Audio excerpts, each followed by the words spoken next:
নজিরবিহীন ঘটনা খানাকুলে। স্কুলে চুরির ঘটনার কিনারা এবং দোষীদের শাস্তির দাবিতে খানাকুলের রাজপথে স্কুল পড়ুয়া এবং শিক্ষকেরা।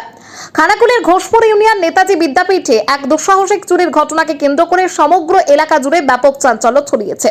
স্কুল কর্তৃপক্ষের সূত্রে জানা গেছে, দুষ্কৃতীরা অফিসের দরজা কেটে ভেতরে ঢুকে তাণ্ডব চালায় এবং শিক্ষকদের স্টাফ রুমের একাধিক আলমারি এবং ব্যক্তিগত লকার ভাঙচুর করে। এই ঘটনায় কোঅপারেটিভের অর্থ, ছাত্রছাত্রীদের রেজিস্ট্রেশনের গচ্ছিত টাকা এবং শিক্ষকদের লকারে থাকা বিপুল পরিমাণ নগদ কয়েক লক্ষ টাকার সরঞ্জাম লোপাট হয়েছে বলে জানা গিয়েছে।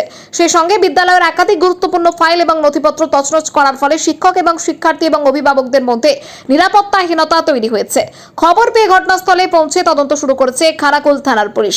অন্যদিকে চুরির ঘটনা দ্রুত কিনারা এবং অপরাধীদের উপযুক্ত শাস্তির দাবিতে ঘোষপুর এলাকা জুড়ে পায়ে হেঁটে প্রতিবাদ মিছিল করেছেন বিদ্যালয়ের শিক্ষক এবং পড়ুয়ারা। ঘোষপুর ইউনিয়ন নেতাজি বিদ্যাপীঠের পক্ষ থেকে সমস্ত ছাত্রছাত্রী এবং শিক্ষক শিক্ষিকারা এসেছি এখানে জমায়েত করতে।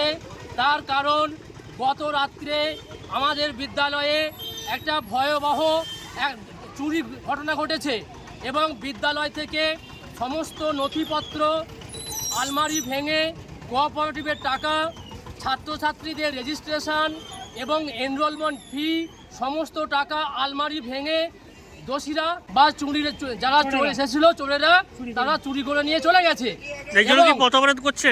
এই জন্য আমরা স্থানীয় প্রশাসনের কাছে আমরা আমাদের কমপ্লেন জমা দিতে এসেছি, যাতে চোরেরা ধরা পড়ে এবং চোরেরা শাস্তি পায় এবং আমাদের স্কুলের খাওয়া যাওয়া সম্পত্তি, নথিপত্র এবং টাকা পয়সা আনুমানিক প্রায় 8 থেকে 10 লক্ষ টাকা স্কুলের যে ক্ষতিপূরণ, সেই ক্ষতিপূরণ যেন আমরা পাই স্কুল পক্ষ।